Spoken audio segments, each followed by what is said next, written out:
Welcome to Money Through Ease, the podcast that helps small business owners overcome limiting beliefs and take control of their financial agency. I'm your host, Reagan Beshara, founder of All Ease Accounting. Join us as we explore ways to empower yourself and achieve financial success with ease.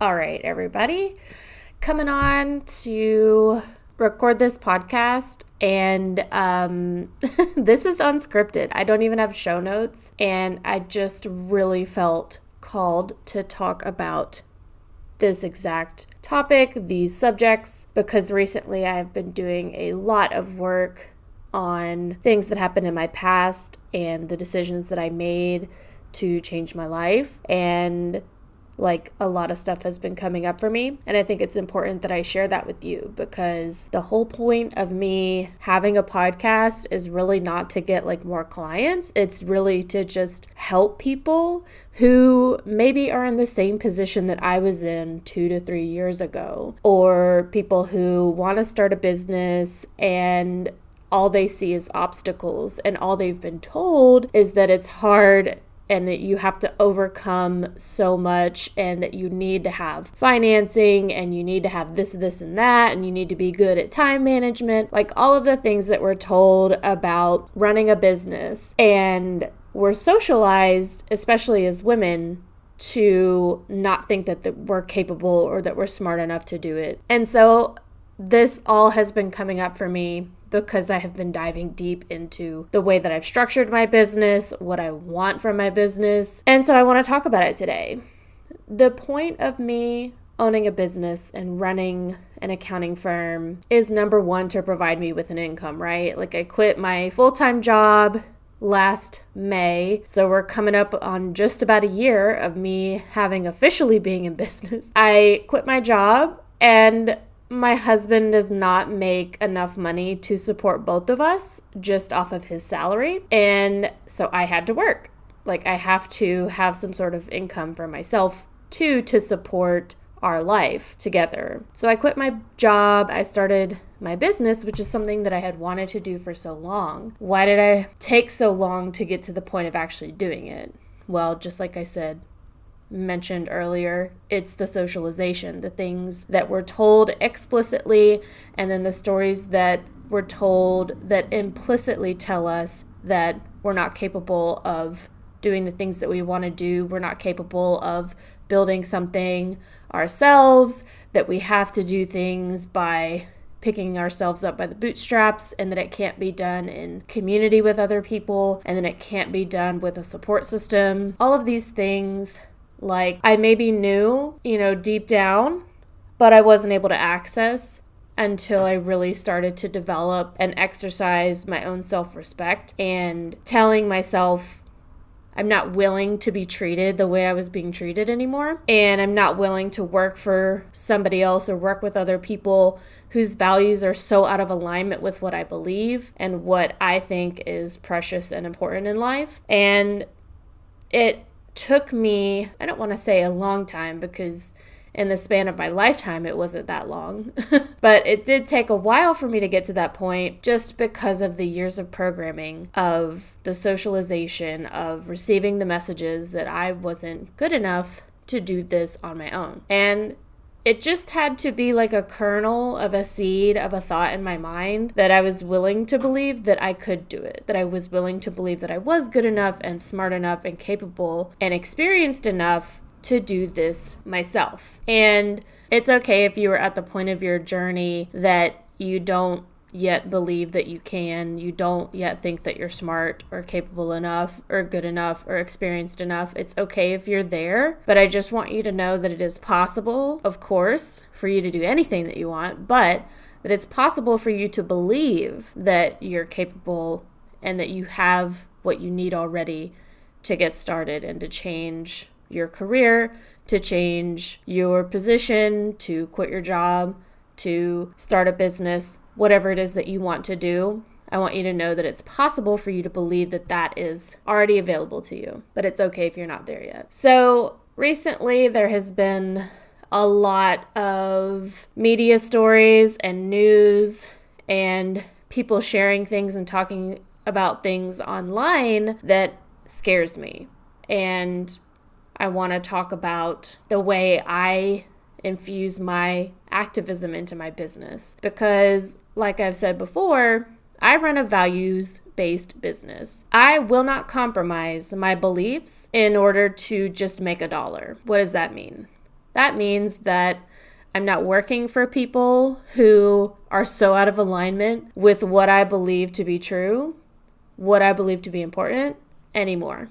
And that can include people who may or may not want to be my clients. If somebody came to me and wanted to be my client, and then they found out what my values are, that I believe Black Lives Matter, that I believe transgender people are human beings who deserve basic rights to access to healthcare and housing and employment, that all of these ways that our government is trying to suppress and disenfranchise and criminalize people just for their identities. If somebody came to me, wanted to work with me, and then they found out that those are the things that I believe, and I'm not going to put a label on it, but you can probably guess what the label would be. If they came to me and they found that out, and then they were like, well, I just can't work with somebody who believes that, or like, you know, you're so far out there, quote unquote. That's what I have heard from people recently saying about me. Like, I've seen it in writing. Wow, she's so far out there. Wow, she's really, you know, far gone. Wow, I just can't believe people actually think like this. Newsflash, there's the fucking door, bitch. You can go. I don't care. I don't need your fucking money either. Like, if you think you're doing something by telling me that you're not going to work with me because of what I believe, great. I'm so excited for both of us to be in a place where that's what decisions are being made on. Because guess what? I make those decisions in my life every day based on what I believe and based on my values. So props to you for doing the same thing. You're going to make a decision based on your beliefs. Wonderful. I love that for you. If your beliefs are out of alignment with my beliefs and that's why you don't want to work with me, wonderful. Because here's the thing. The people who are in alignment with my beliefs, the people who do not even just agree with me, but like the people that see the work that I'm doing and know what I stand for, and they're like, yeah, that's awesome. Like, I want to be a part of that too. Like, those are the people that I want to work with. It's not the people who are necessarily straddling the fence, middle of the road people. I hate that phrase, middle of the road.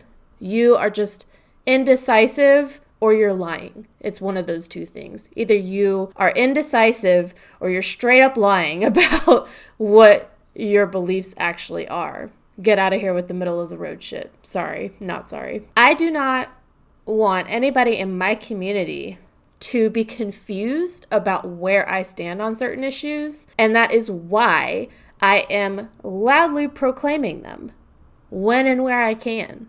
Because what's more important to me than upsetting the feelings of people who are snowflakes or just want to be upset about something, upsetting the feelings of people who are trying to take away other people's rights and disenfranchise them. I don't care about their feelings. I care about the people who are being disenfranchised. I care about the people who are under attack. I care about the people who are being grouped together and forced to live in bodies that they don't want to live in, who are forced to be incarcerated, who are forced to be subjugated and marginalized in society because they don't fit into the box that the overarching white supremacist society wants them to fit into. I care about those people and I want to help those people. And when I talk about financial empowerment and when I talk about taking back your agency, those are the people that I'm talking to. It's not the people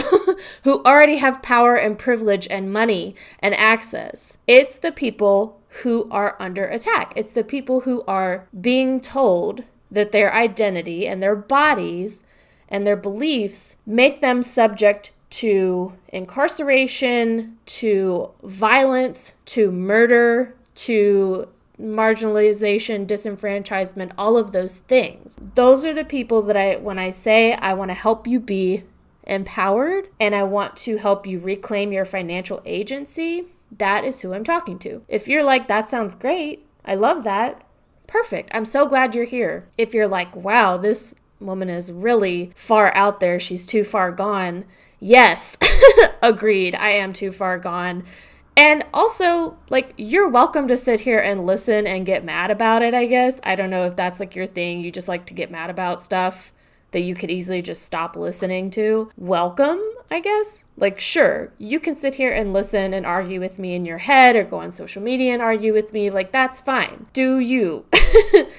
Meanwhile, I am working with organizations who are aligned with my beliefs. I am doing the work that I know how to do, which is accounting, bookkeeping, payroll, helping people understand and become financially literate about their businesses. Those are the people that I'm helping. That's the community that I'm building.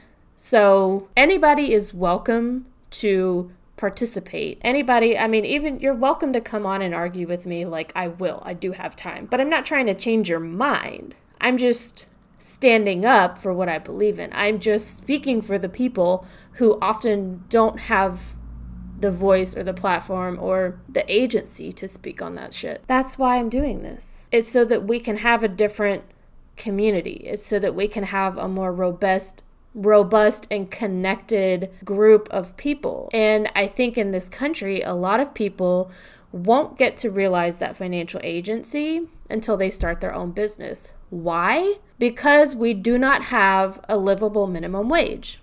It is legal for business owners to choose to just pay their people slave wages. It is no one is stopping them from paying less than a livable wage. No one is saying that they have to provide health care to their workforce. Nobody is saying that they have to pay for paid time off. If you have a family member that dies, sucks to be you if you don't have PTO. Go deal with it, but you're not getting paid in the meantime. If you lose your job and you did have health care with your job, sucks to be you if you want healthcare after you lose your job. That is the reality of the United States. That is our laws, or lack of laws, lack of legislation that's protecting people. If you want to have financial agency in this country, one of the ways to do that is to start your own business. And that is why I started my business. I wanted to be empowered. I wanted to be financially independent of somebody else whose beliefs are not in line with my own. I wanted to be able to say the kinds of things that I'm saying to you right now on this podcast in a public forum anywhere and not go to work the next day and be chided for what I fucking said. It is nobody's business that is paying me money, a boss, a client, whoever, what I do with my life, the words that I say, what I do with my body, what I do with my time outside of work. It is nobody else's business. And I will not be told that what I say is too far out there and then have that be something that's told to me by somebody who's in a position of power over me, who controls my employment, aka my livelihood, and then make myself smaller to appease them. That is an abusive relationship. I decided that I wasn't gonna put up with that anymore, and that's why I fucking quit. I want to help people who are still in that position, who are still being told that their beliefs and their values and the things that they say online, in public, in private, wherever, are things that shouldn't be said because we need to maintain decorum and we need to maintain nice politics and we don't talk about politics and religion at the family dinner, etc. Fuck off. The people who benefit from not talking about politics are the people who are already in position of privilege and power according to our politics, our national politics. The people that are not being affected by this legislation that's coming out that is harming transgender children and adults and everybody, those people aren't affected by that shit. So of course they can say I'm not going to talk about politics because it's literally not affecting them at this time. It will down the road, but it's valuable for me to go through the struggle of being a business owner. It's valuable to me to be challenged with a new thing. Running a business is a new thing for me, even though I have turned around and helped all these small business owners at all walks of their business life. I know what it's like because I've observed it, but now I'm actually going through it. And the challenge and that struggle is valuable because the whole point of me doing this is so I can turn around and help you when you're in that position and you're being told that your politics are too far out there, and your politics are simply that every human being should have access to housing, food, and healthcare, shouldn't be criminalized for any job that they do. They shouldn't be criminalized or segregated or treated as less than because of the body that they show up in, because of their identity. If those are the things you believe, but you feel like you have to play small just to appease somebody who holds your livelihood in their hands, just because you have to appease them, you have to make it so that you fly under the radar. You have to make it so that you hide parts of yourself so that you can stay safe and employed and pay your rent and buy groceries. And then at the same time, you either don't have health care from your employer and can't afford it otherwise. You don't have paid time off. Shit goes down, you get sick. Your family members get sick and die. Or if you just want to take a goddamn vacation because not everything is about working all the time. And you're being told that you should feel guilty for taking time off. Or that you put other people in a bind. You put other people in a position to where things are too hectic, there's too much workload that is offloaded from you to other people when you take time off, and then you feel guilty about that. That's the people that I'm talking to. And if you just want to be here and listen to what I'm saying on the podcast and just follow me, that's wonderful, and I love that, and I'm so glad that you're here, and I want to be in community with you. And if you're here getting pissed off about the things that I believe and the stuff that I'm saying, welcome. You should be pissed off. Shit is fucked up. This country is fucked up. I'm glad you're pissed off. We share that. But I'm not your target. I'm not your enemy. We're all in this together. The working class can become the owners of the means of production by becoming employers themselves, or just by owning their own business and not employing anybody. Owning the means of production, owning everything that you do, instead of just receiving a small amount of what you produce based on what somebody else wants to give you. I worked in a position where it wasn't okay for me to take time off, even though every year I accrued hundreds of hours of PTO. They were given to me as part of a benefit of working in that position. I developed a lot of scarcity about taking time off, but even more so, money. I would often get paid late. It would be a couple of days or the next day after what was supposed to be the day I got my direct deposit that I would actually get paid. This caused me to make late payments on bills a lot of times. It caused my account to get overdrafted a lot of the time because I was expecting, under the terms of an employment agreement, that I was going to be paid on a certain day for work that I had already done, hours that I had already put in, and then the payment came late. And one time, the PTO thing and the payment and getting paid came into play at the same time. And so I want to tell you this story because this was 5 years before I decided to quit. And I look back and I just cannot even believe that I lasted that long, honestly. But man, was I really in it. I went on a vacation with my husband. I went on a cruise, and it was a week-long cruise. It was like Sunday to Sunday or whatever. And during that week was supposed to be my payday. It was supposed to be the direct deposit day that money showed up in my account from what I had already worked. When I got back into the country, because we had been on a cruise and you don't have cell service, and when you're in a different country, back then I didn't have like roaming and stuff, so I didn't have cell service. I couldn't check my account or anything. Got back into the country from the cruise, went to pull money out of the ATM, saw that I had $3 in my bank account, and I'm freaking out because I'm like, what happened? Like, I was supposed to get paid and I didn't have other things coming out. So I'm confused. Like, where's my money? And I was really upset, thinking like something happened.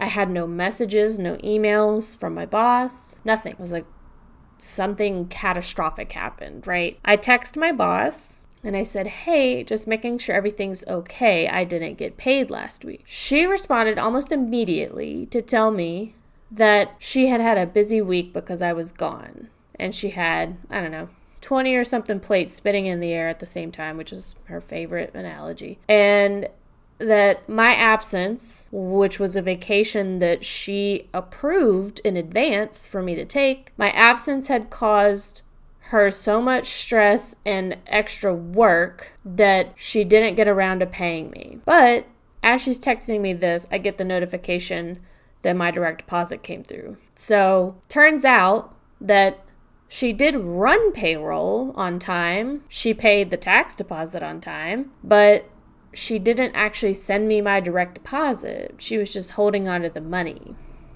And this was, from what she told me, because of me, because of my absence that I had created by choosing to go on vacation, which, like, if she hadn't approved it, I'd already paid for it, so like I still would have gone. But she did approve it. So my absence, which she approved, caused her to have a lot of extra work to do. She did actually run payroll, but she didn't pay me. She just processed it, calculated it. Made the tax deposit, didn't pay me. Paid the government, didn't pay me. And I was so upset by this, but not in the way that was like angry at her for trying to make me feel guilty. It was upset because I internalized all of that. I believed that it was my fault. And it was like a traumatic experience for me to come back into the country and realize I had $3 in my bank account and I was like, I can't even afford to fucking fill the gas tank to get home. What am I supposed to do? And I internalized 100% of that guilt and that shame and the responsibility when none of it was mine to take on. It took years, obviously, to undo that and to turn it around and to stop taking responsibility. More examples of this would be when I had 2 members of my immediate family pass away in 2021. And I needed to take time, obviously, to take care of my family, to deal with arrangements and all of that. And she had planned a work trip. She was going to fly us out to a retreat kind of thing. We were going to stay in an Airbnb, go hiking, blah, blah, blah, which I was stoked to go do up until, people died very close to me. And one of the funerals had been scheduled for the weekend that we were supposed to go on the work retreat. And so I told her, like, I can't go to the work retreat anymore. Now I have a funeral. Like, I have my family stuff to deal with now. And I don't even want to go on the work retreat anymore because now I'm grieving. And she asked me if I would ask the deceased person's surviving spouse, if they could rearrange the funeral date so that I could still go on the work retreat. Maybe they would move it around so that I could still go do the thing. Yeah, that was a legit question that she asked. And I was like, no, I'm not going, and I'm not going to ask that. This is when the arrangements have been made. This is what I'm doing because it's my family. Work is secondary to that. So just thinking about the whole PTO thing, just thinking about getting paid late many times over my work experience. All of these things definitely snowballed and came to a giant crescendo in 2021. And that's when I decided that I was truly done. But starting a business was the scary part on the other side of that. And I not only had to do that work to overcome that fear and anxiety and start believing that I could run my own business and be successful and have an income that supported my life. That took a little bit of time.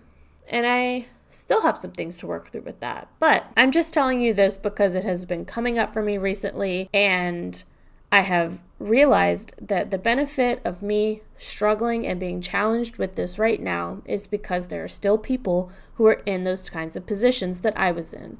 There are still people who are being exploited and taken advantage of and straight up abused. And I want them to know that there's something on the other side of that. And whether that's a different job, working for a business that is in line with your values and that is an equitable business, especially when it comes to their workforce, or whether it's starting your own business yourself, which I can help you with. Me struggling through that and overcoming my fears and rising to the challenge and figuring it out right now is how I turn around and help the people who are still in those positions. And that is really important to me. That's what I wanted to share today. Thank you for listening. I greatly appreciate you being here in community with me. I greatly appreciate your support and your messages. It means so much to me. And that's why I get on here and just talk. That's all a podcast is, right? I'm just sharing my thoughts. But It's so awesome that you're here listening to my thoughts and that you share those values with me. If you do, if you don't share all my values, like that's totally okay. I hope that we can continue to be in community together. And I want you to know that if you're in that experience right now in a job that is treating you like crap, which is probably a lot of people, that I see you and I understand, and I've been there, I've done that. I have several t-shirts from it and it's not forever. And you are capable of deciding and having agency over your life and choosing something different. And when you're ready to make the step forward, I'll be here. There are many other professionals that can support you on that journey, and it's just about finding the right person. Thank you for listening. I hope you have a great rest of your week. Talk to you later.